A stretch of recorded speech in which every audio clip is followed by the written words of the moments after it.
Ok, bon, je vois, bonsoir. On va commencer, hein. Les uns et les autres vont continuer à nous rejoindre parce qu'on n'arrête pas le... Bonsoir à tous ceux qui sont présents avec nous ce soir, mais également bonsoir à ceux qui verraient plus tard cette vidéo. C'est la deuxième séance de cycle de développement professionnel proposé aux enseignants, aux cadres éducatifs, mais également peut-être à des acteurs du secteur associatif éducatif, proposé par Saventurier École de la Recherche du Learning Planet Institute. Après une première séance avec Régis Mallet, nous avons ce soir le plaisir d'accueillir Émilie Carossin, chercheuse à l'Université de Mons et plus particulièrement rattachée à l'Institut national d'administration scolaire de l'Université de Mons. Saventurier et Émilie ont cheminé ensemble depuis un certain nombre d'années maintenant, parce qu'Émilie a été notamment le pilote d'un grand projet de l'évaluation des aventuriers sur les compétences et les connaissances acquises par les élèves grâce au projet Saventurier, mais également sur les références, les compétences développées par les enseignants engagés dans ce projet. Sachant qu'aujourd'hui, on va s'écarter des projets Saventuriers. Donc, nous nous sommes engagés auprès de vous, avec Bruna qui est là, parce qu'on n'a pas dit d'ailleurs bonjour. Et puis, il y a Bruna Lobiondo, responsable ingénierie pédagogique et formation dans l'équipe Saventurier.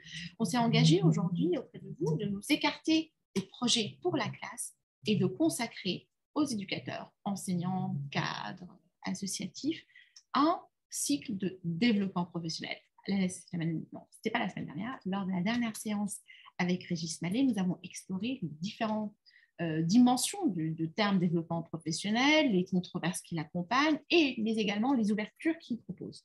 Et aujourd'hui, la séance, elle porte plus particulièrement sur comment utiliser l'expertise de l'enseignant, qu'est-ce qu'elle signifie dans un projet de développement professionnel, comment ça se nourrit, est-ce qu'on a un projet de développement professionnel, comment il se nourrit-il de l'expertise enseignante.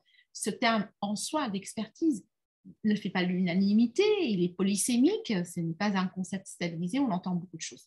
Les travaux d'Émilie Carossin ont porté sur l'orientation, sur la formation des enseignants, sur l'évaluation des politiques publiques, et également sur notamment des apprentissages portant sur les sciences, etc. Donc, à partir de ce panel assez large de champs de recherche et d'intervention, mais également dans le champ associatif, j'en ai pas parlé aujourd'hui, mais tu as aussi des exercices là-dessus, il nous a semblé que c'était une vision suffisamment large pour balayer les différentes attentes de l'expertise et les différentes attentes d'un projet de développement professionnel. Ce que je vais vous proposer, comment ça va se dérouler notre séance de ce soir, nous allons donner la parole à Émilie. À un moment, on va aussi recueillir vos questions. Donc, s'il vous plaît, posez les questions dans le chat et non pas dans la rubrique questions-réponses consacrée par Zoom. Donc, si vous regardez votre fenêtre Zoom en bas, vous avez levé la main, questions-réponses. Donc, ce question-réponse, s'il vous plaît, ne pas l'utiliser, mais utilisez plutôt ce qui est écrit en bas, discuter.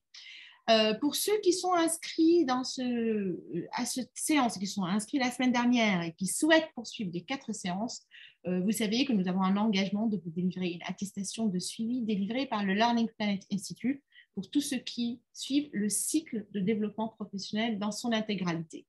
Et puis maintenant, on va laisser la parole à Émilie pour pouvoir vraiment rentrer dans le vif du sujet et discuter de nos objets qui nous intéressent, qui sont l'expertise et le développement professionnel. À toi, Émilie. Merci. Merci, Ange. Donc, oui, Ange a déjà fait un grand panorama de mon travail, et enfin de ce sur quoi je travaille plutôt. Et puis, donc je vais déjà commencer par vous partager mon écran. Ça marche bien? J'entends pas. Non, il n'est pas encore partagé. Il n'est pas partagé? Ah oui.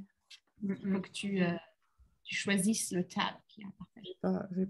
J'ai démarré. Merci, Émilie. C'est parfait. Voilà. Donc là, et maintenant, normalement, vous voyez la première diapo. Donc voilà, donc moi je suis chercheuse en sciences de l'éducation et en psychologie. Et bon, je vais aborder peut-être un pan de ce sujet complexe qui est l'expertise enseignante aujourd'hui avec vous. Et puis je vais quand même me centrer, puisque voilà, parler quand même de ce que je connais un peu mieux aussi par rapport à ça, la question de voilà, cette expertise dans un scénario pédagogique complexe, puisque voilà, on est bien dans le cadre de l'éducation. Et donc, vous parlez des derniers voilà, développements enfin, sur lesquels on a avancé à ce sujet. Voilà le plan que je prévois pour cette intervention. Donc, d'abord, délimiter le périmètre avec vous de voilà, ce dont on va parler, et puis aller sur voilà, qu'est-ce qui est le moteur de cette expertise enseignante, qui sont les partenaires, et par rapport aux partenaires, on va se focaliser là sur les élèves, qui sont des partenaires privilégiés du développement de l'expertise enseignante, et puis donc je vais vous parler justement d'une métaphore qu'on peut utiliser comme repère pour voilà, se nourrir des élèves pour travailler son expertise, en particulier dans le développement et la mise en œuvre de séquences pédagogiques complexes. Et puis, je vais donc illustrer cette métaphore. Et ensuite, à la fin, on aura un petit temps de questions. Voilà, donc je commence tout de suite. Donc, le périmètre, en fait, c'est de se dire, en fait, quand on parle d'expertise enseignante, de quoi on parle? On part du principe que déjà, l'enseignement, c'est une profession qui s'apprend et qui se développe. Ça veut dire que quand on parle d'expertise et de développement professionnel, mais vous l'avez déjà vu, par rapport au développement professionnel, on se dit que voilà, l'enseignement, ce n'est pas un don inné, ce n'est pas une sensibilité. Hier, j'étais en cours d'agrégation avec des étudiants de l'Académie royale des beaux-arts, et ils me disaient oui, l'expertise, en fait, finalement, c'est une sensibilité à ce qui se passe, ce que fait l'élève, etc. Je pense que c'est sûrement la sensibilité est très utile pour être attentif à ce que font les élèves et au retour qu'on a, mais il ne suffit pas d'être sensible, vous le savez mieux que moi, pour développer son expertise. Et puis, ce n'est pas non plus que du charisme ou du relationnel. C'est vrai qu'on a tendance à gonfler un peu cet aspect relationnel de l'expertise. Ce n'est pas que de l'expérience non plus. On peut avoir beaucoup d'expérience, mais ne pas avoir développé d'expertise. Et ce n'est pas... En fait, toutes ces conceptions, en fait, elles sont aussi nourries par ce qu'on voit au cinéma, cette image un peu romantique de l'enseignement, de l'enseignant charismatique qui noue des relations privilégiées avec certains élèves. Et là, je vous renvoie à cet ouvrage hyper riche qui a été dirigé par mes collègues Antoine de Robert-Mazur, Marc Demeuse et Marie Boquillon, L'école à travers le cinéma, et qui montre justement que finalement, l'image qu'on a des enseignants dans les films est souvent très éloignée des caractéristiques qui constituent l'expertise enseignante. Et que malheureusement, ça tend à justement comment dire, conditionner la façon dont on perçoit le métier. Et voilà, c'est intéressant de pouvoir justement porter un regard critique dessus. Bien sûr, ce n'est pas le cas de tous les films, mais voilà, c'est une image assez générale. Et voilà, si vous voulez en savoir plus, je vous invite à vous procurer ce livre. Et puis, de quoi, du coup, parle-t-on quand on parle d'expertise? En fait, l'expertise enseignante, l'enseignement, c'est une profession qui s'apprend et qui comprend une série de gestes professionnels efficaces et qui ont été prouvés comme tels, comme dans tous les métiers, dans les métiers voilà, où on peut développer une expertise. Elle combine gestion de classe et gestion des apprentissages. Et elle fait de l'objet de recherches probantes sur un enseignement efficace et donc équitable. Et je vais revenir après sur cette notion d'équité. Mais pour voilà, une définition de ces gestes et une idée plus précise du coup de ce que constitue l'expertise enseignante dans le détail, je vous invite aussi à aller voir la thèse de ma collègue Marie Boquillon, qui a vraiment une observation très fine des gestes enseignants et qui a travaillé sur un kit de l'enseignant débutant pour aider justement voilà, à ce que les enseignants partent du bon pied. Et donc, elle nous dit, voilà, l'expertise enseignante se développe patiemment par la pratique, les rétroactions fournies par les formateurs, les pairs, ainsi que les apports théoriques fondés sur les données probantes. Donc, donc, en fait, si on prend tout ça en considération, on peut se dire que l'enseignant expert et efficace, en fait, il vise aussi une équité, comme je vous disais, et l'équité, c'est vraiment la capacité à pouvoir réduire les écarts initiaux. Donc, on peut se dire que l'enseignant expert et efficace, lui, il a pour objectif et pour effet de réduire les écarts entre les élèves et de faire progresser les élèves les plus faibles qui, eux, sont plus sensibles à la qualité de l'enseignement que les élèves forts. En fait, j'ai aussi eu parfois des discussions avec les étudiants sur les référentiels, par exemple. Et souvent, on pense que voilà, le cadre en fait, vient limiter la liberté disons, de l'enseignant. Et hier, ben, justement, on en reparlait. Je leur disais, ben, en fait, les enseignants qui maîtrisent leur matière, qui maîtrisent les apprentissages qu'ils veulent pour les élèves, ils ne sont pas limités par le cadre du référentiel. Ils savent voilà, à quoi correspondent leurs objectifs et ils savent les repérer dans le référentiel. Le référentiel, il est là pour s'assurer que tout le monde va dans la même direction et qu'on est aussi tous engagés voilà, pour une qualité d'enseignement, pour que chaque élève puisse réussir, et en particulier les élèves qui ont plus de difficultés ou qui ont moins de facilité. Voilà. Donc, l'enseignant expert, du coup, l'idée, c'est vraiment de pouvoir réduire ces écarts. Et comment le moteur de l'expertise enseignante, justement, qu'est-ce qui va la nourrir? C'est à la fois la pratique, dès la formation initiale et sur le terrain, et ça, voilà, vous le savez tous plus que moi. L'effort et l'attention soutenue de l'enseignant aux stratégies d'apprentissage des élèves et aux stratégies d'enseignement qu'il met en place, et aussi les retours obtenus sur ces stratégies grâce aux interactions, soit avec les élèves, soit avec les collègues ou les formateurs.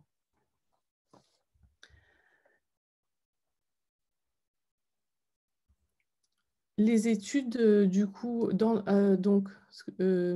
la pratique, justement, quand on se concentre sur cet aspect pratique, puisque je suppose que voilà, la majorité d'entre vous sont sur le terrain, sur quels éléments l'enseignant peut se fonder pour construire son expertise. Donc là, j'ai repris les études conduites par Granja à propos de l'expertise enseignante dans l'enseignement des sciences, qui montre que voilà, le novice, en fait, il va d'abord commencer par adapter les éléments de son enseignement et ses stratégies à partir de choses qu'il voit, mais qu'il identifie difficilement comme pertinentes. Donc, en fait, au début de la profession, on ne sait pas vraiment sur quoi on se fonde pour adapter son enseignement, et on essaye un peu, voilà, à partir des différents retours qu'on peut obtenir des élèves. Ensuite, le débutant avancé, lui, il arrive à identifier des éléments plus clairement, les buts, les éléments de la situation, et il arrive à leur donner du sens pour construire des règles d'action, donc des stratégies qu'il arrive à mettre en place et qui justifie grâce à ses connaissances.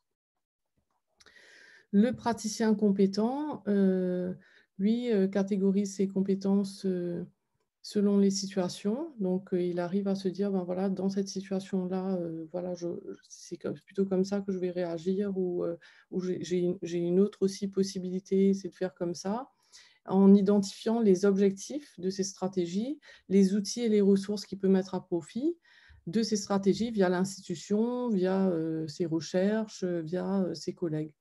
Donc, ce genre d'approche en fait de son enseignement qui lui permet d'anticiper les actions et de prendre du recul sur sa pratique et aussi du coup sur les compétences qu'il doit développer.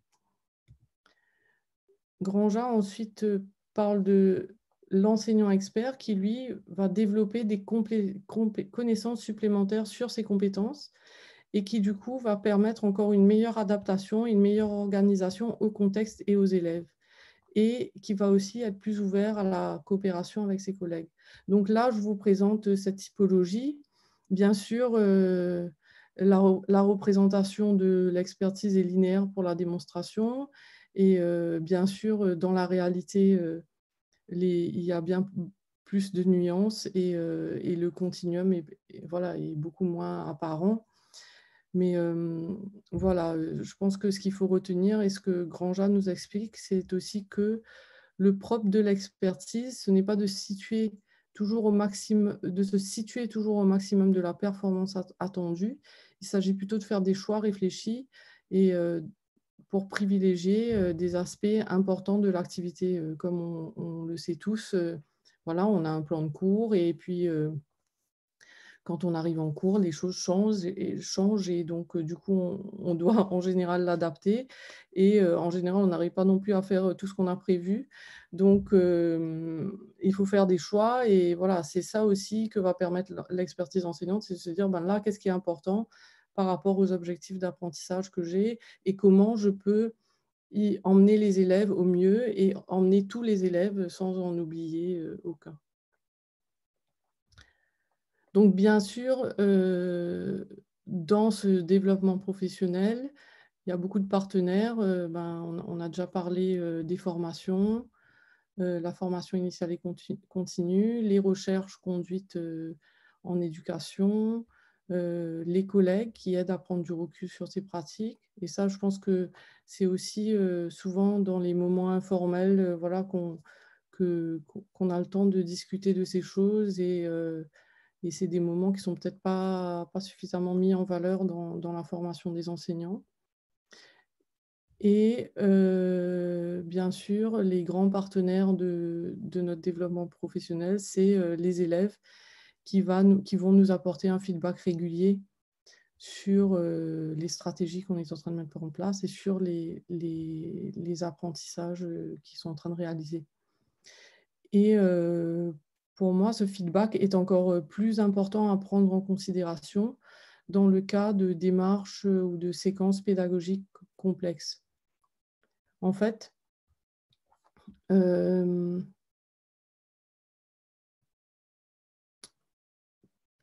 le cadre de séquences pédagogiques complexes, voilà, la gestion des différents éléments qui sont en jeu sur peut-être plusieurs séquences, sur un projet, sont beaucoup plus difficiles.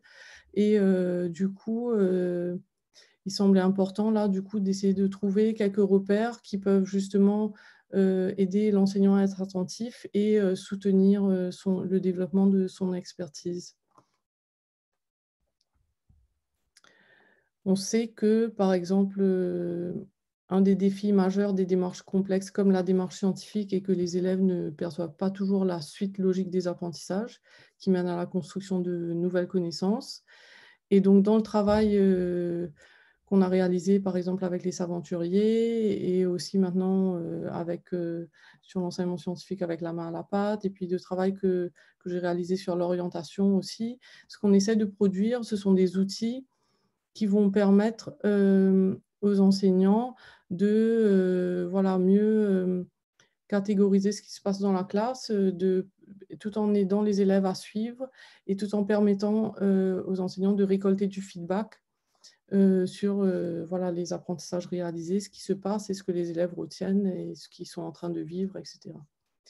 Donc là, vous avez une photo d'un des outils qu'on a réalisé avec les aventuriers et je remercie Stéphanie qui est là puisque c'est une photo que j'ai prise dans sa classe à l'époque où on pouvait encore aller sur le terrain et voilà, se baigner dans l'ambiance éducative avec les élèves, ce qui me manque beaucoup depuis, mais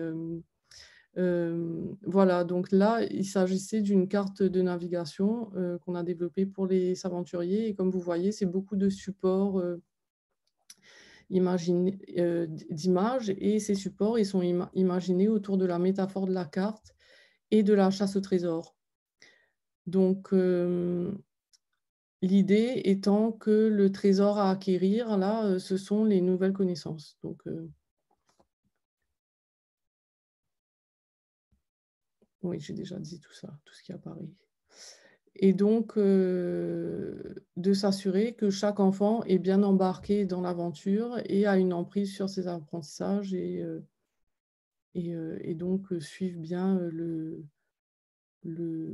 chemin que l'enseignant a prévu. Donc là, si vous voulez, on s'était dit avec Ange et Bruna qu'on allait peut-être faire une petite pause s'il y avait des questions.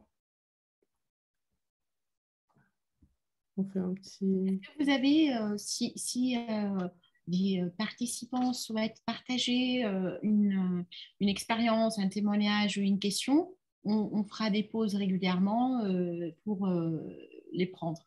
Donc, il y avait beaucoup de questions sur le support, Émilie. Est-ce qu'on pourra des collègues qui se demandent si on peut avoir les supports et les références bibliographiques? Bien sûr, oui. Je vais vous faire une liste de... Oui, oui, je pourrais vous envoyer les supports. Et puis oui, ben, les références bibliographiques, c'est très bien parce que vous venez de me rappeler que c'est justement l'ultime point de ma to-do list que je n'ai pas checké. Donc, je n'ai pas la dernière slide de référence. Donc, oui, je vais la faire pour vous, tout à fait. Merci. Il y a des collègues qui ont demandé les références de la thèse de Marie Bouquillon et ça a Oui, été donné par une autre collègue. Donc, oui, je vois ça, super. Et il y a aussi le site, je vous envoie, oui, bien, c'est bien. enseignementexplicite.be. Oui. Si, ah, pardon, j'ai envoyé en privé. Mm, mm. Et il y a la demande également de la part de Sylvie Chauvière-Métaillé à tout le monde, elle dit de dire les grands jets de... Granja 2016, oui. Ben, si vous tapez Granja 2016, expertise enseignante, démarche scientifique, enfin, vous aurez, mais ok, d'accord. Je vais... D'accord. Et, Là, si je cherche, ça va arrêter la présentation. Mais tout à l'heure, je... et je fais Nathalie, une petite liste. Nathalie Desjardins de Bonnet, qui est enseignante, ambassadrice talentueuse, mais également formatrice, elle nous dit, elle parle également de Guagou, des définitions de Guagou quand elle est expert. Guajou, oui. Guajou. Donc, je lis. Alors, je lis et que et c'est Guagou qui dirait que l'enseignant expert est aussi celui qui a une expérience de quelques années dans le même niveau et pas dans le métier en général. Ah oui, d'accord.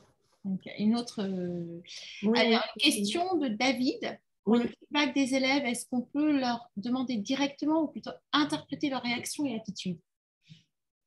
Alors oui, sur le feedback, justement, Marie a beaucoup travaillé dessus aussi. Et donc, ce qu'ils font en formation initiale des enseignants, ils observent justement beaucoup la façon dont les enseignants donnent du feedback. Et donc, il y a une typologie de feedback dans sa thèse. Et bien sûr qu'il vaut mieux demander aux élèves et écouter ce qu'ils disent, en particulier avec des questions très ouvertes, mais on peut aussi interpréter leurs réactions et attitudes. Mais comme vous savez, dans toute communication, voilà, c'est toujours mieux de demander à la personne que d'interpréter, d'essayer d'interpréter ce qu'il veut nous dire avec des gestes. Voilà. Parce qu'on n'a pas tous les mêmes codes comportementaux aussi, et ça, c'est aussi important à prendre en compte. Voilà. Merci et on continue. N'hésitez pas à poser vos questions parce que Bruna, elle peut les collecter et on fera d'autres pauses. Merci et on te laisse. Super, merci. Donc, du coup, oui, donc là, on s'est rendu là avec les partenaires. Et puis là, on va arriver justement sur cette métaphore de la carte de navigation, de la chasse au trésor que seraient les connaissances. Et donc, à partir d'ici, je vais me concentrer dessus et sur l'utilité de cette métaphore pour être attentif à des fonctions des éléments qui semblent essentiels dans la construction et la mise en œuvre de scénarios pédagogiques complexes. Donc là, je vais utiliser une technique originale qui est héritée justement de mes collègues qui ont travaillé sur le premier tome de L'école à travers le cinéma. C'était un peu la petite surprise que je ne vous ai pas dit au début. je vais donc m'inspirer de ce film culte que vous connaissez sûrement, qui s'appelle Les Goonies. Et donc, ma démonstration va du coup s'appuyer sur quelques éléments du scénario des Goonies pour illustrer et relever les enjeux des situations d'apprentissage complexes pour les élèves. Et le travail que je vais faire, ça va être de faire un parallèle entre les éléments du scénario qui sont construits autour d'une chasse au trésor et les éléments d'un scénario pédagogique complexe, ce qui du coup place l'enseignant en position de scénariste. Et donc, voilà,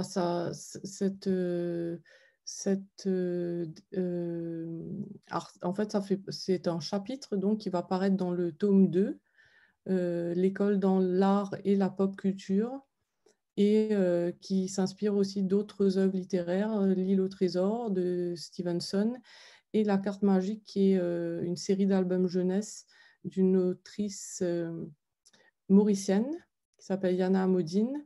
Et donc, c'est un chapitre que j'ai eu le plaisir d'écrire avec ma collègue anthropologue, collègue et amie anthropologue Daniela Bastien, qui est aussi mauricienne comme moi. Voilà, si jamais vous vous demandiez pourquoi un album jeunesse mauricien, hormis le fait qu'il s'intéresse à la chasse au trésor. Donc, en fait, oui, la quête de connaissances, l'enseignant, du coup, on a imaginé que dans cette quête de connaissances, l'enseignant, il se place en position de scénariste qui viendrait écrire ce récit. Et du coup, embarquer ses élèves dans une quête de connaissances. Et on sait que les connaissances sont construites au fil de l'histoire de l'humanité, et l'enseignant irait à la quête de ces trésors et emmènerait les élèves tout au long de cette aventure. Donc, il sera à la fois scénariste et aussi metteur en scène quand le scénario se déroule devant ses yeux, bien sûr. Donc, il construit et met en œuvre un scénario pédagogique qui est cohérent, logique et qui maintient l'engagement de tous ses élèves dans la démarche. Ou en tout cas, ce serait son objectif. Donc pour ça, avant de commencer avec le film, je vais faire une petite parenthèse pour établir des liens justement entre l'intrigue d'un point de vue d'un récit, d'une histoire, et le scénario pédagogique.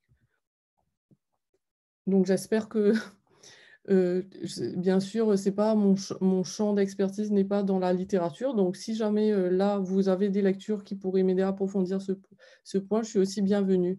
Elles sont aussi bienvenues, pardon.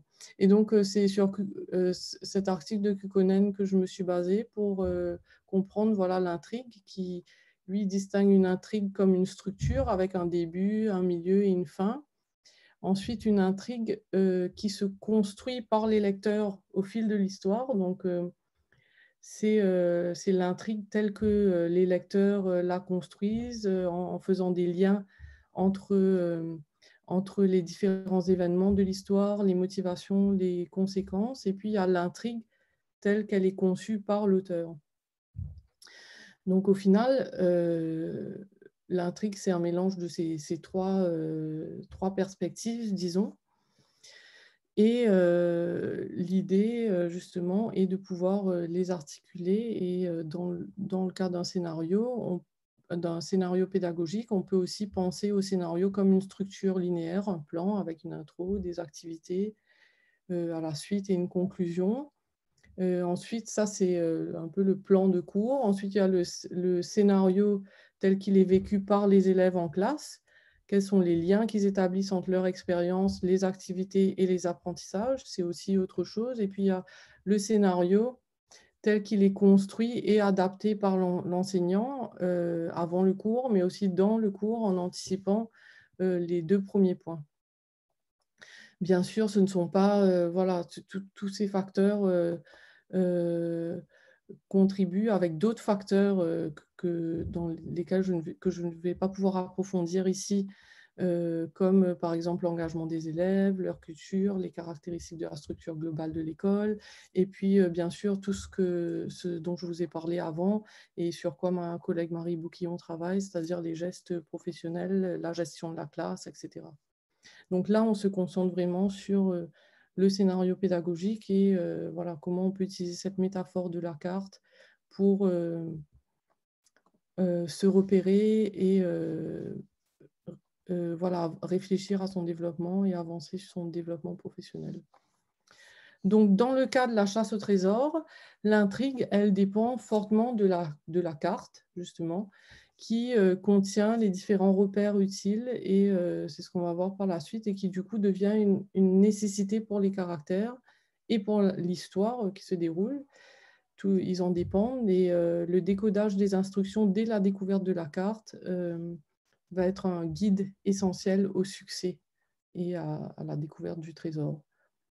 Donc, pour justement réfléchir à ces différentes fonctions de la carte, Daniela et moi, on s'est beaucoup inspiré de cet article de Zaringer qui a analysé en particulier le récit de l'île au trésor de Stevenson. Donc, ce qui est intéressant dans les trois récits qu'on a choisis, c'est que c'est les enfants qui sont protagonistes. Et donc, ce qui nous intéressait, c'est de voir comment, du coup, ces enfants qui se lancent dans une recherche qui, à la base, paraît plutôt autonome et libre, disons, comment ils vont réussir à trouver le trésor. Quels sont les éléments dans l'histoire qui vont les aider à accéder au trésor? Donc là, du coup, pour cette présentation, je me suis focalisée sur une ressource, donc les Goonies, parce que voilà, ça s'y prête bien. Et puis, en soirée, c'est quand même plus agréable. Donc, pour ceux, j'imagine que la plupart d'entre vous connaissent le film, mais au cas où voilà, il y en aurait certains qui ne connaîtraient pas le film dans le détail, le film met en scène une bande d'amis composée de 4 personnages principaux qu'on voit ici, chacun avec leurs particularités. Et donc Mickey, qui est là, est celui qui entraîne le reste de la bande dans l'aventure, et ce, malgré ses conditions. Au départ du film, on voit qu'il est asthmatique et qu'il ne doit pas sortir, etc. Son frère adolescent Brandon est embarqué un peu malgré lui parce qu'il était chargé de babysitting.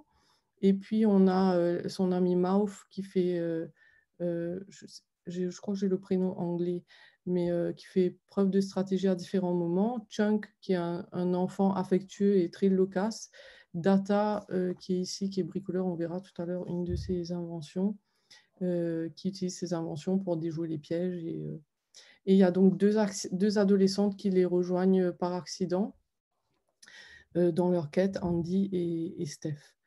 Et les Goonies, donc, ils partent à la recherche d'un trésor de pirates pour sauver leur quartier d'un projet immobilier. Et la quête commence dans un tunnel qui se situe dans la cave d'un restaurant abandonné, dans lequel il y a 4 frères, une famille de bandits qui s'est réunie, qui s'appelle les Fratelli et qui sont en cavale. Donc, Chunk, lui, se retrouve prisonnier du Benjamin de la famille, le gigantesque slot, au visage défiguré. Et la bande passe à travers toute une série de pièges et résolve de nombreuses énigmes qui leur permettent d'arriver au bateau de pirates dans lequel se trouve le trésor. Et donc, tout au long de la quête, ils sont poursuivis par les Fratelli. Et au final, grâce aux quelques joyaux cachés dans sa poche, Mickey voilà, sauve le complexe immobilier. Certainement, l'immobilier était beaucoup moins... n'avait pas encore flambé dans les années 80, et donc il suffisait de quelques joyaux. Bref, ça c'est la petite parenthèse humour, en espérant que ça vous a fait rigoler. Mais la dernière scène, du coup, voit le bateau pirate prendre le large avec le reste du trésor sans équipage.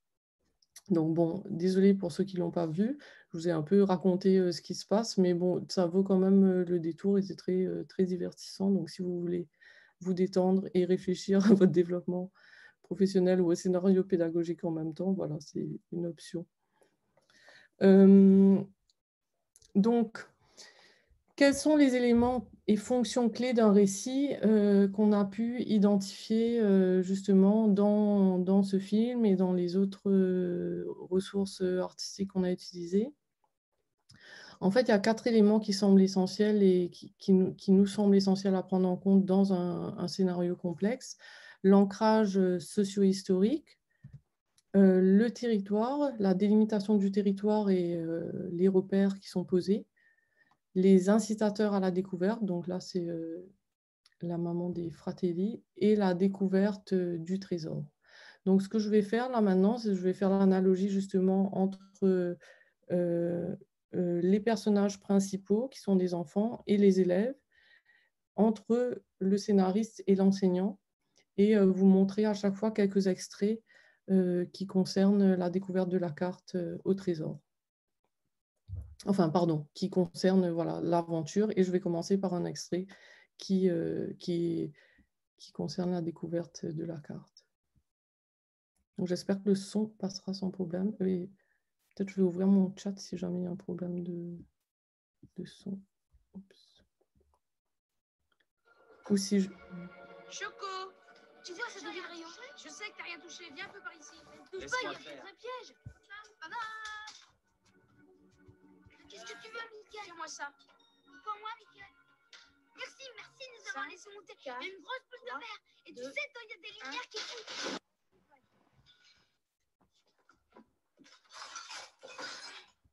Pourquoi tu fais ça? Hé, Mickaël, trouvé une carte. Oui. Elle n'est pas neuve. Hé, regarde, il y a écrit 1632. J'ai l'impression d'avoir déjà vu ça. Non, c'est ton score maximum. Si, c'est une année, Choco. Regarde, c'est quoi? Tu crois pas que c'est une carte de la côte? Qu'est-ce que c'est, ces trucs en espagnol là? Oh, je sais pas. Bagou, tu comprends l'espagnol? Traduis-nous ça. Oui, traduis-nous ça.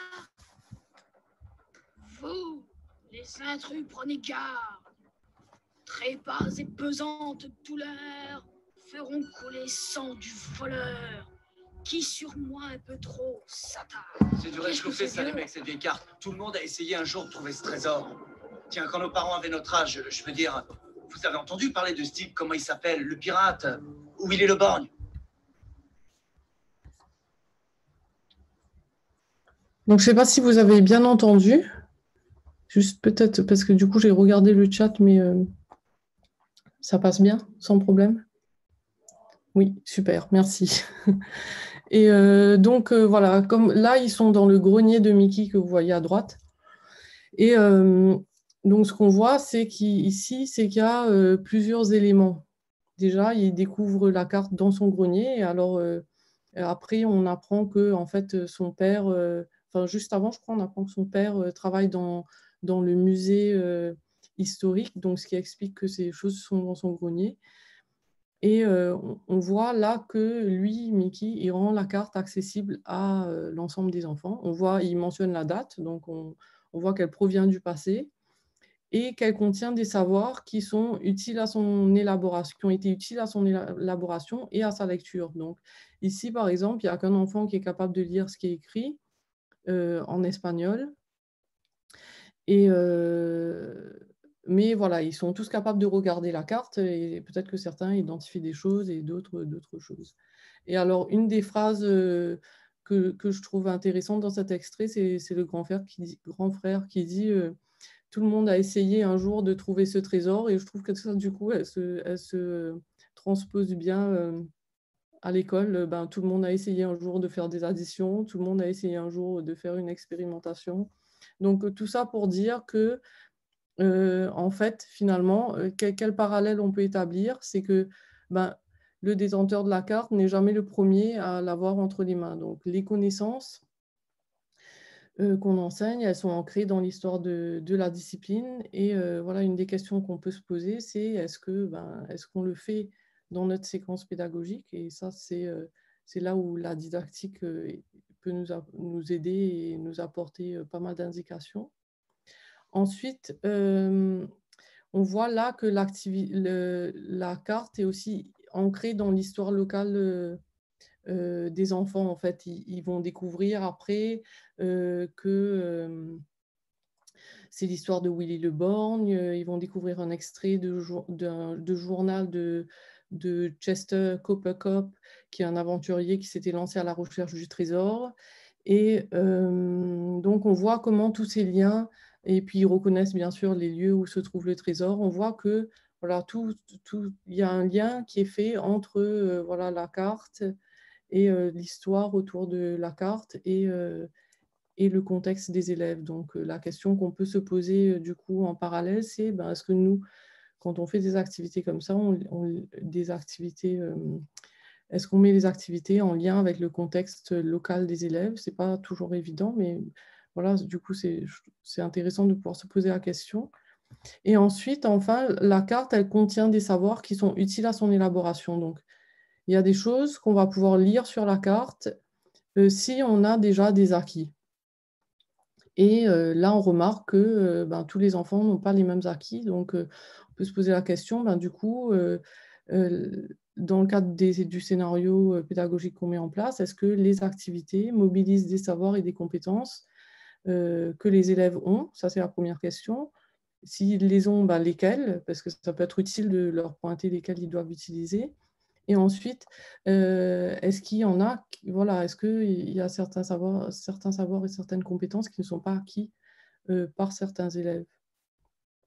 Donc ça, c'est aussi une question qu'on peut se poser voilà, en réfléchissant à cet ancrage socio-historique et puis cette mise en contexte du coup des connaissances qui vont être abordées dans le cadre d'une séquence pédagogique complexe.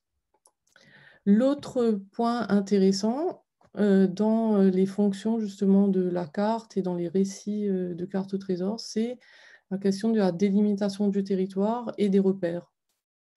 Donc là, vous voyez, il y a la carte des Goonies et puis à droite ici, je retrouve ma souris, à droite ici, vous avez donc un morceau de pièce qui va être utilisé dans le prochain extrait que je vais vous montrer quand ils arrivent sur les lieux les lieux où se trouve la grotte en question. Je crois que c'est le bon endroit. J'en suis sûre que c'est le bon. Le phare, le rocher et le restaurant. Ça raccorde avec le doublon. Il n'y a pas de doute maintenant. Ça veut dire que le trésor est près du restaurant. Bon, alors attendez une seconde. Bagou, j'ai besoin de toi. Tu vas essayer de me traduire la carte. Oui. C'est en espagnol. Voilà ici. D'accord, d'accord. 10, 27, 10. Qu'est-ce que ça veut dire? 10 fois 10. 100, oui. Ça fait 100. Oui. Grandes enjambées jusqu'au plus proche point nord. Au nord? Où est le nord? Dans quelle direction? Allez, regarde. C'est là que vous trouverez l'arbre.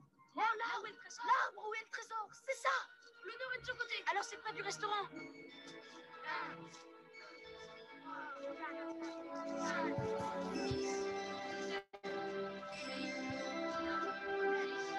Donc on voit là dans ce premier extrait déjà qu'il y a un territoire qui est délimité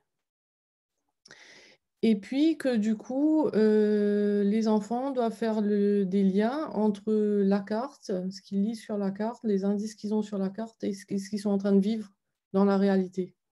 Donc il y a ce va-et-vient entre ce qui est sur le papier et puis ce qui est vraiment expérimenté. Et d'ailleurs, c'est assez drôle parce qu'ils comptent 100 pas vers le nord et puis on les voit un peu aller dans tous les sens. Donc voilà, c'est drôle. Des fois, on se dit il y a aussi des hasards. On a l'impression qu'il y a aussi des hasards qui jouent dans cette chasse au trésor, mais on pourrait y revenir justement sur les hasards.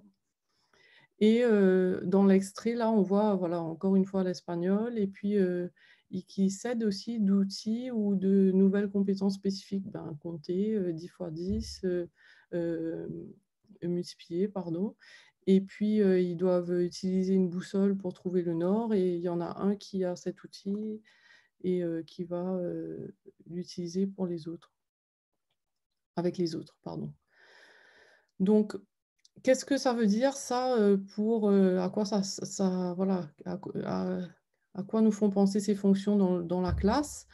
En fait, on peut se dire, est-ce que, du coup, j'indique, moi, le champ de compétences à explorer?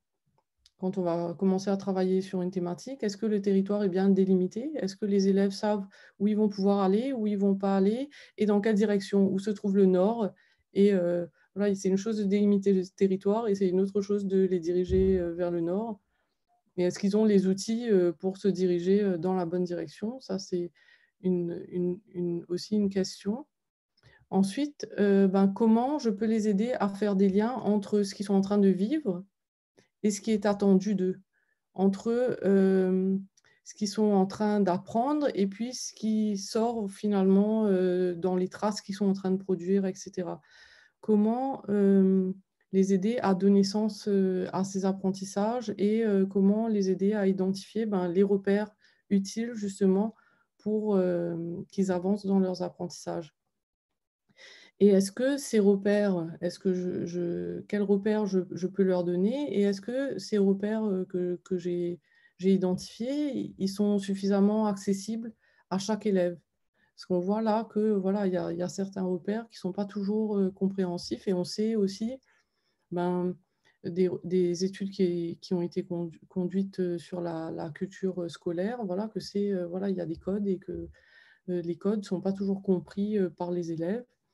Et c'est pareil dans la classe quand on travaille sur une discipline, tous les codes de la discipline ne sont pas forcément acquis par les élèves ou compris ou accessibles aux élèves. Donc se dire, voilà, est-ce que du coup je fais ça moi dans ma classe? Est-ce qu'ils réussiraient comme Mickey là à prendre une pièce et se dire, ah oui, c'est les 3 éléments dont j'ai besoin, on est là, voilà. Des fois, on a l'impression que comme les scénaristes, on les place un peu à un endroit où ça va juste bien coller, mais c'est toujours bien de vérifier justement. Ensuite, les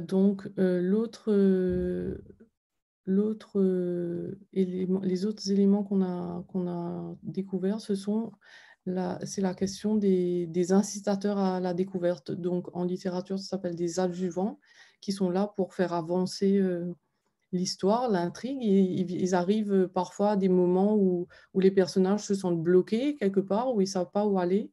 Et donc, c'est eux qui vont pousser les choses. Donc, il y a des adjuvants. On a parlé plutôt d'incitateurs à la découverte parce qu'on s'est dit que ce n'est pas que des personnages, il y a aussi des événements. Par exemple, donc là j'ai un autre extrait, donc je vais vous parler de cet autre extrait du film. À un moment donné, les Goonies, ils sont coincés donc dans la grotte en dessous et par accident, ils cassent un tuyau d'eau et c'est la pression de l'eau qui va révéler un nouveau passage. Donc là, on voit vraiment comment un accident peut voilà, permettre d'avancer, de continuer à avancer, alors que là, on se sentait vraiment bloqué et on ne savait plus où aller. Donc, pourquoi c'est intéressant de voir cette question des incitateurs là? Parce que justement, se poser la question de quel incitateur on va pouvoir poser en tant qu'enseignant. Et on va y revenir après l'extrait.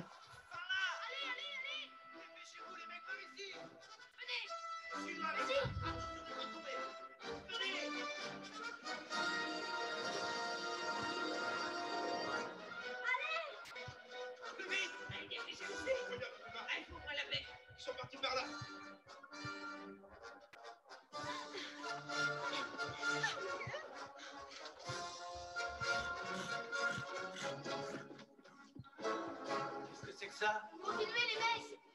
Bizarre, il y en a d'un avis. Alerte au fond. Dépêche. Allez, faut qu'on traverse.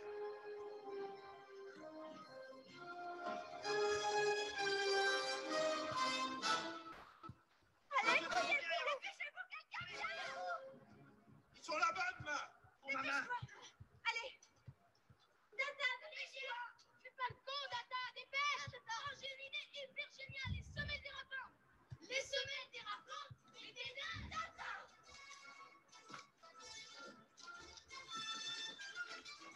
Data, viens.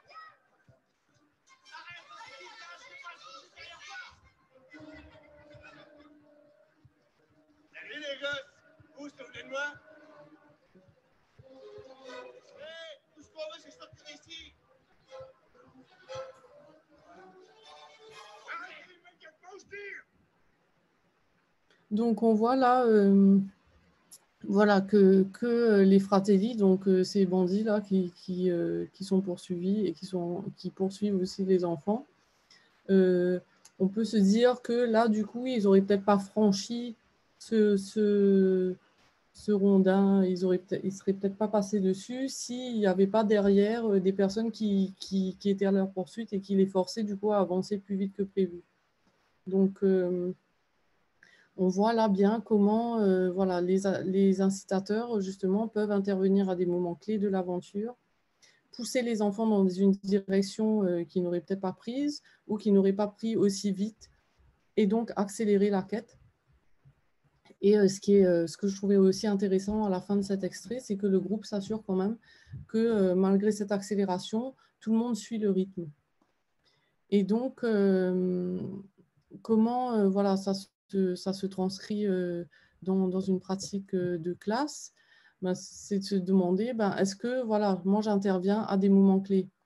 On a fait avec Daniela un entretien avec Yana Amodine, donc l'autrice mauricienne dont je vous parlais, pour lui dire ben, pourquoi à des moments, voilà, c'est maintenant que la pluie tombe, ou pourquoi est-ce que c'est maintenant que tu places ces événements. Et elle nous a dit, ben, en fait, ces événements-là, s'ils n'arrivaient pas là à ce moment-là, ben, les enfants se décourageraient et ils arrêteraient de chercher.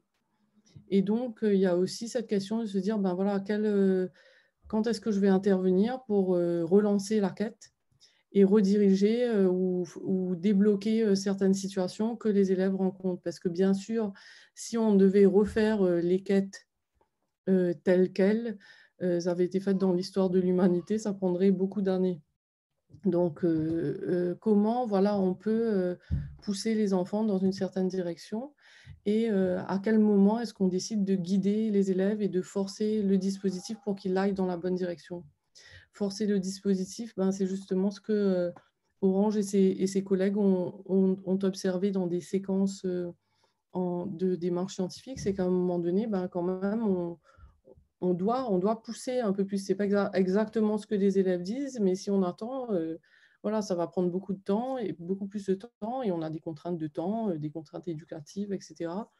Donc, en fait, là où on pourrait penser que c'est mal de forcer le dispositif, en fait, je pense que c'est quelque chose d'essentiel pour que les enfants avancent et arrivent à bon port, justement.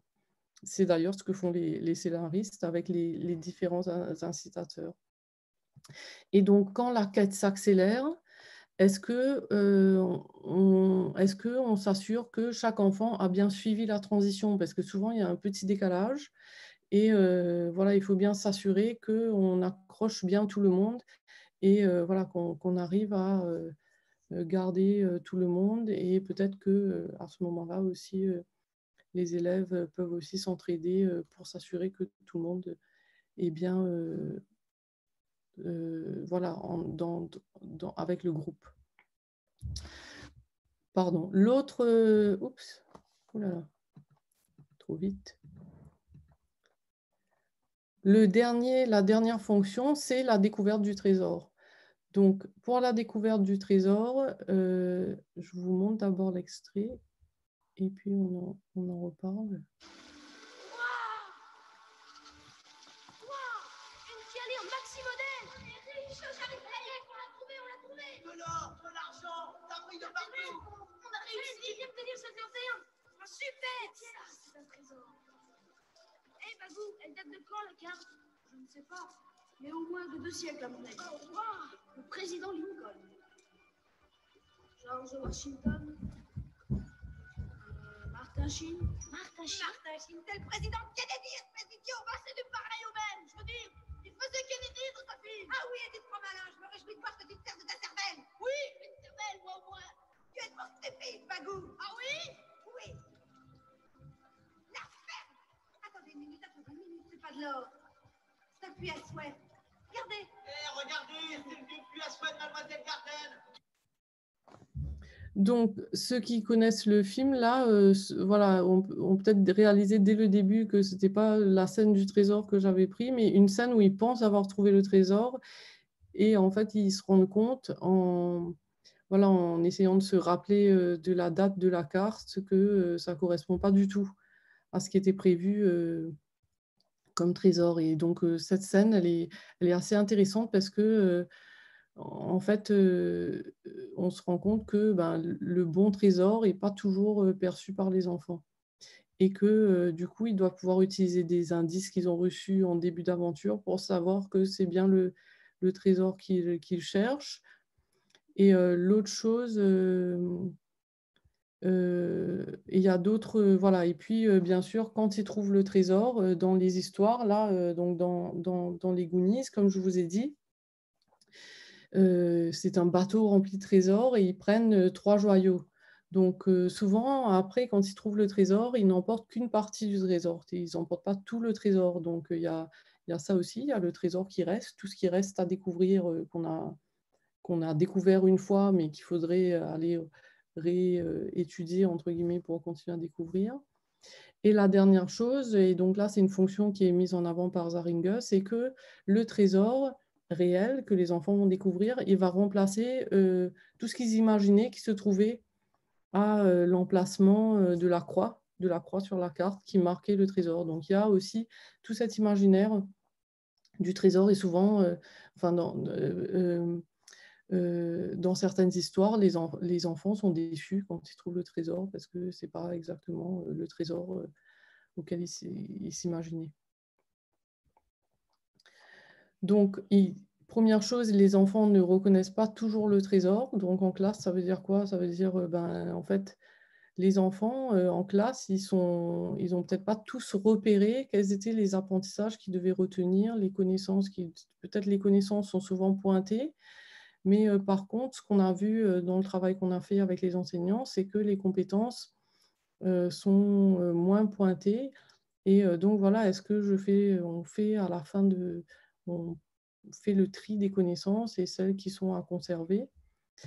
Ensuite, est-ce que voilà, celles à conserver, on se rend compte que voilà, il ne peut pas emporter tous les différents points qui ont constitué la séquence, mais quelle partie du trésor on veut qu'ils emportent?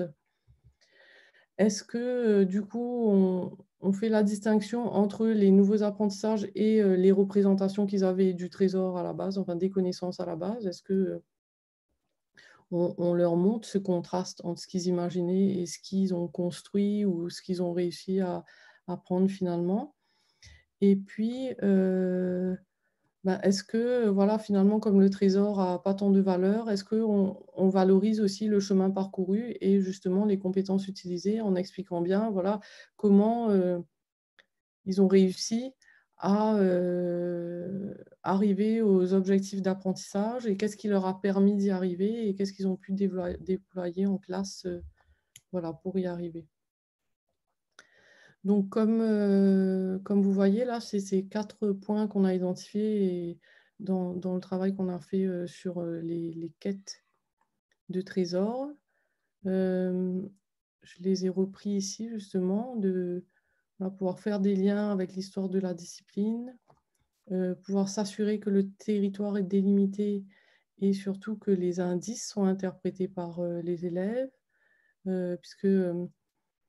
par exemple, dans un extrait de l'île au trésor, on voit qu'ils ont des interprétations très différentes d'un arbre qui est sur la carte. Et ensuite, est-ce qu'ils réussissent, voilà, est-ce qu'on arrive à poser des incitateurs pour guider activement les élèves?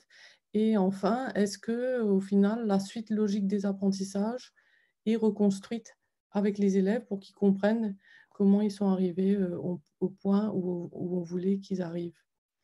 Et donc tout ça, ça se construit bien sûr avec les élèves. Et donc, en termes justement de questions qui se posent, eux, dans cette quête, on peut, voilà, en faisant référence aux travaux de Hatsi sur le feedback, relever qui se demandent aussi où je vais, donc quel est le but à atteindre et comment savoir quand je suis arrivée. Et du coup, nous, en tant qu'enseignants, l'objectif, c'est de pouvoir faire attention aux représentations qu'ils ont du but à atteindre et tenter de réduire les écarts entre les apprentissages qui sont réalisés et ceux qui sont visés, bien sûr, et aussi les écarts entre les élèves, comme mentionné au début de la présentation. Et ensuite, l'autre question qui se pose, c'est comment j'y vais? Quelles compétences je dois utiliser? Quels acquis et quel savoir aussi? Et quelles étapes je dois suivre? Et donc ça, c'est un travail qu'on ne fait pas systématiquement aussi. C'est de pointer les acquis et de donner des repères justement pour qu'ils puissent avancer. Et enfin, et après, ben, qu'est-ce qu'on va faire de ça? Quelle autre possibilité d'apprentissage ça ouvre en fait d'avoir découvert ces connaissances? Quelles sont toutes les autres connaissances que je peux approfondir? Ben, là, c'est intéressant de pointer ce qu'il faut retenir et de pointer d'autres situations où ce serait utile d'utiliser, d'autres possibilités pour approfondir ces acquis. Et alors, c'est vrai que ce temps-là, et je le dis aussi en tant qu'enseignante, on a rarement le temps de le prendre. Et pourtant, si on n'a pas un moment d'explicitation avec les élèves et avec les étudiants dans mon cas, c'est très difficile d'envisager un transfert après. En fait, on pense que les apprentissages qu'on a, on les transfère automatiquement. En fait, c'est très peu le cas. Enfin, c'est le cas pour très peu de personnes.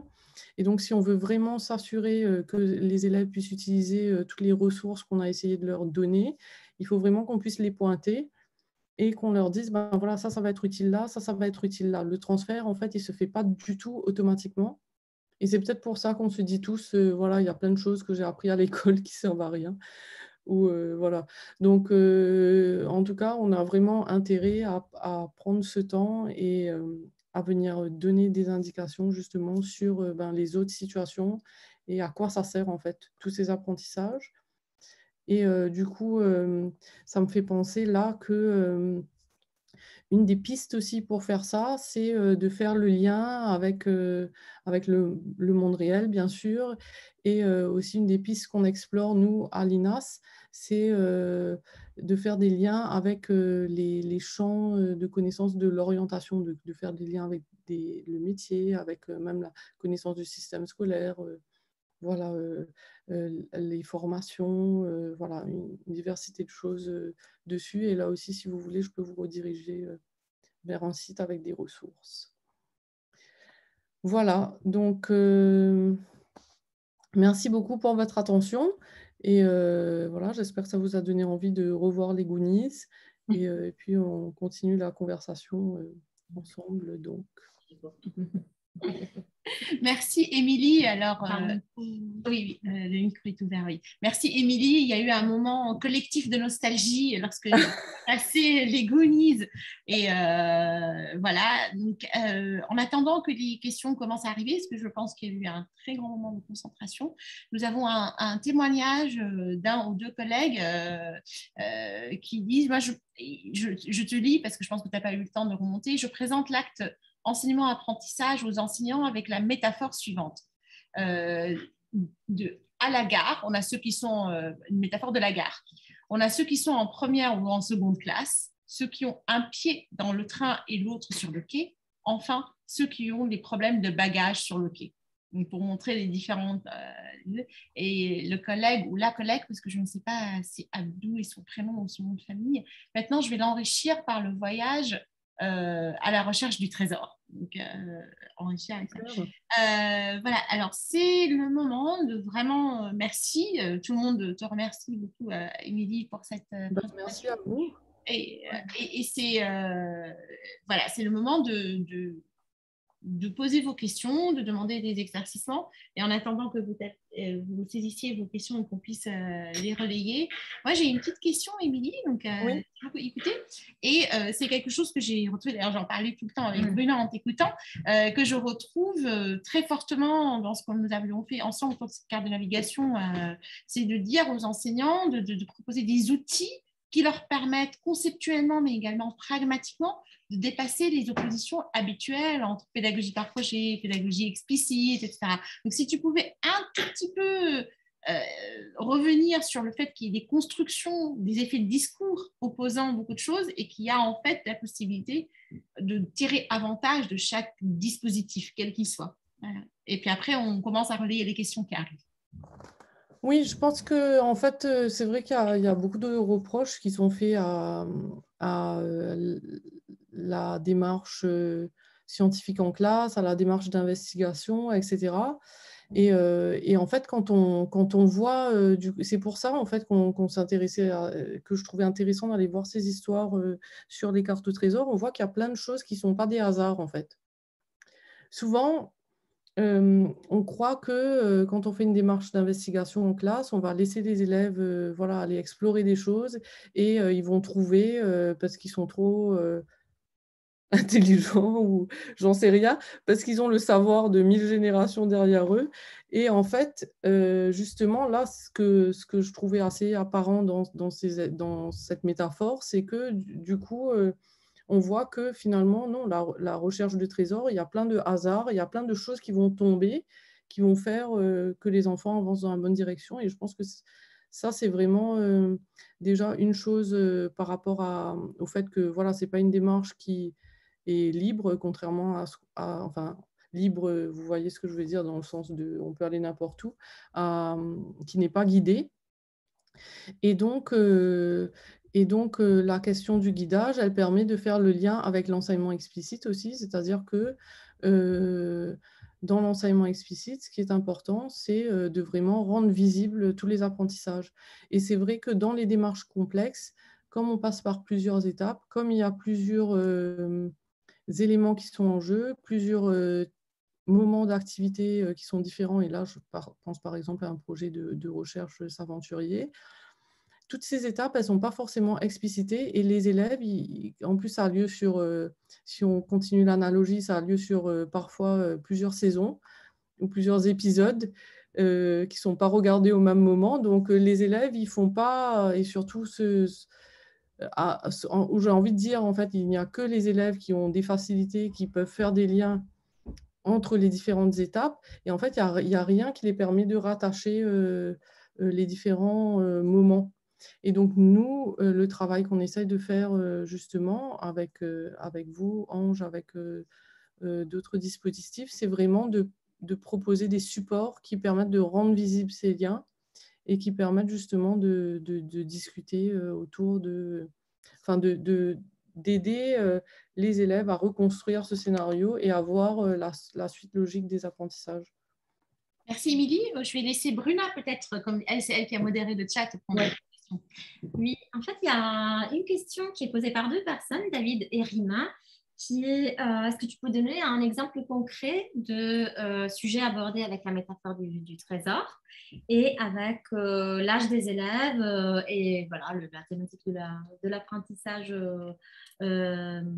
tiré. Et puis, Rima, il pose une autre question, c'est est-ce qu'on peut réellement reproduire cette intensité et autonomie en classe? Parce que la motivation du couple d'enfants a l'air très intense parce qu'il n'y a pas d'adultes dans les parages. Est-ce que dans la classe, on peut répliquer cette intensité? C'est l'autre question.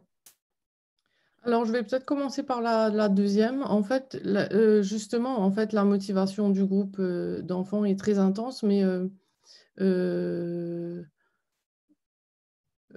s'éteindrait assez vite si le scénariste ne mettait pas en œuvre toute une série d'événements qui les faisaient avancer. Donc, c'est là où, justement, en fait, finalement, et puis, il y a quand même des adultes qui les poursuivent. Bon, on espère que vous n'êtes pas les adultes qui poursuivent les élèves en classe, mais il y a quand même des personnes qui les font avancer. Il y a quand même aussi Slot qui va à un moment donné les aider à sortir du bateau et à sortir de la grotte. Il y a différentes choses qui leur permettent d'avancer et c'était aussi ce qu'on a mis en lumière dans le travail, dans les récits de Yana Amodine. Il y a à chaque fois des adultes qui viennent voilà, soit faire des liens avec le passé, soit les sortir d'embûches en fait, dans lesquelles ils se trouvent. Donc, en fait, ils sont pas du tout, ils sont autonomes. Vous voyez, mais en fait, l'enseignant, il est vraiment là en tant que scénariste. Donc, du coup, là, la vision que je vous propose de ces récits, c'est pas du tout une vision autonome.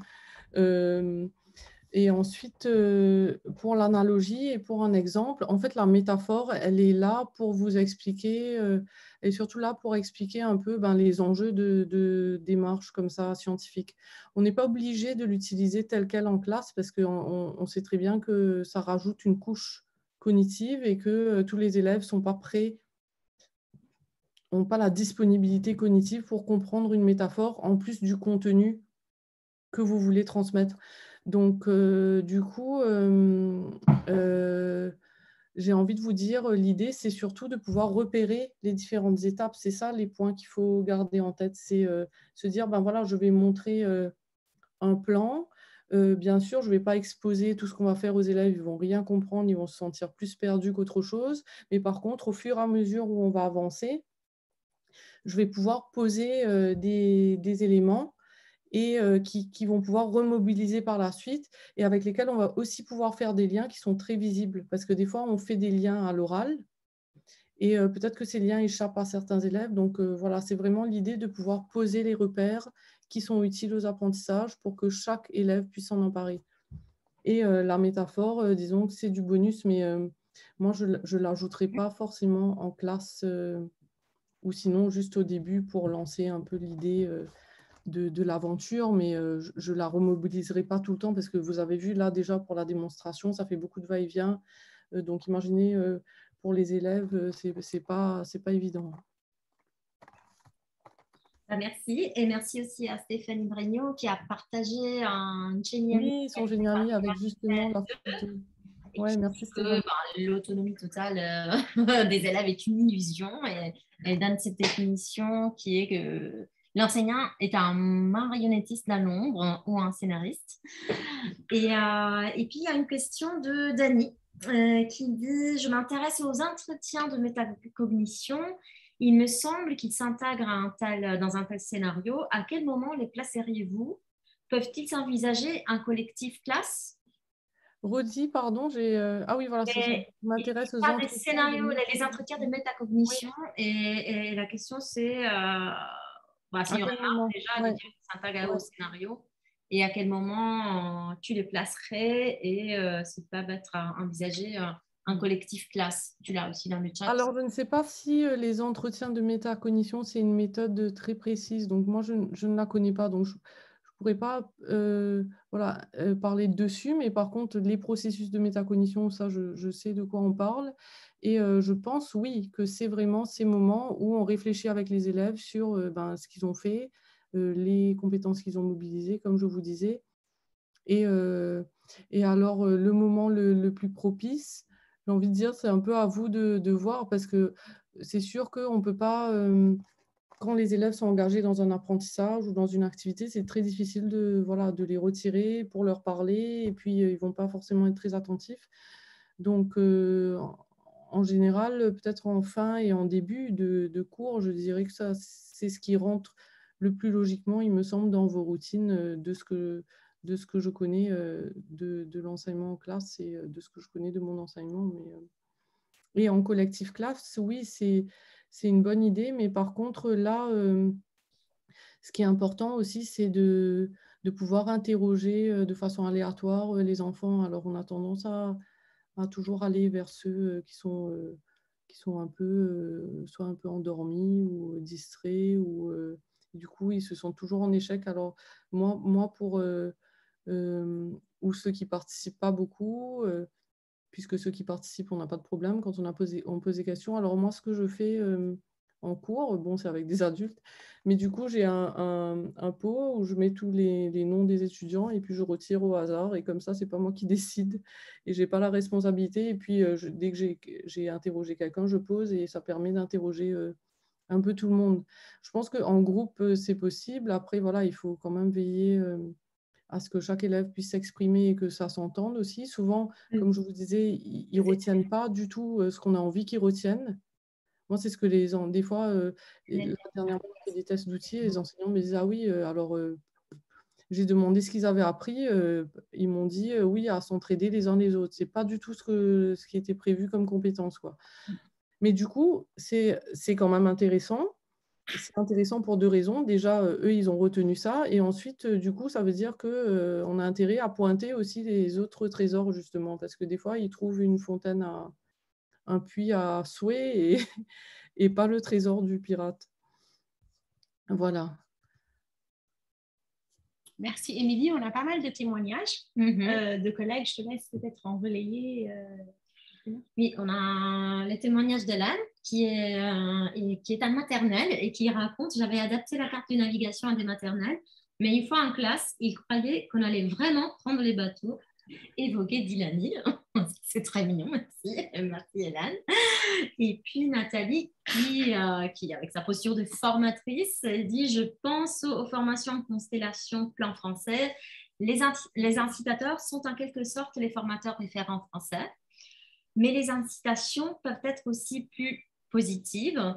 En tout cas, c'est tout à fait transposable à ce type de modalité de formation, il me semble. Donc, c'est son témoignage en tant qu'enseignante et formatrice. Et puis, dans le constat de Rima, qui dit, en fait, quelque part, ce que tu proposes, Émilie, c'est que l'enseignant expert est un enseignant guide. Donc, effectivement, parce qu'il y a tout ce travail de balisage et d'étayage pour Exactement. les élèves. Et de repères. Ouais. Et de repères, voilà, balise, repères, étayage. Alors, des fois, il traduit beaucoup le guide, je crois, parce que c'est ça. Je pense qu'on peut garder la métaphore là, de la carte en espagnol. Il doit faire beaucoup de traductions parce que justement, ces repères ne sont pas évidents. Et Rima, pardon, pas Rima, c'est Thomas qui dit les routines de pensée peuvent s'insérer facilement. Parce que c'est vrai qu'en classe, on a tout intérêt à installer des routines qui nous font gagner du temps parce que les élèves vont retrouver des repères. Voilà. Et donc, effectivement, avec tout ce travail de balisage, il a raison. Et Nathalie, à nouveau, évoque une autre métaphore, celle de la randonnée qui est développée par Patrice Bride. Ah oui, ben, je vais aller voir parce qu'on a utilisé la métaphore de la randonnée pour l'orientation, justement. D'accord. Ça me fait rappeler que je voulais vous donner le site aussi. Et David qui nous dit que c'est une anecdote qu'il nous partage, parce que c'est dans le supérieur, et effectivement, dans le supérieur, on est des apprenants plus experts que dans le cadre scolaire, et leur prof leur a demandé qu'est-ce que vous attendez de votre enseignant. Donc là, c'est qu'est-ce que l'expertise enseignante, vue non pas du point de vue de la scénarisation pédagogique, mais vue de la part de l'élève. Là, pour le coup, pour l'étudiant. Donc, oui, sachant que oui, à moins d'avoir eu un bon étudiant et d'avoir pu identifier toutes ces caractéristiques, ça va être difficile pour l'étudiant de dire, voilà, il pourra dire, on a plus souvent, je parle belge, on a souvent plus facile à identifier ce qui ne va pas plutôt que ce qui va, en fait, même dans nos enseignants. Je le dis parce qu'on a fait un exercice avec mes étudiants, justement, où ils devaient redire voilà, ce qu'ils avaient retenu des enseignants de leur parcours. Et oui, voilà, on sait. Mais alors, ce qui est bien, c'est que justement, il y a des recherches qui ont été faites dessus. Par exemple, toute l'équipe de ATIC a fait des recherches sur toutes les caractéristiques de l'enseignant expert que je n'ai pas pu vous présenter en détail ici.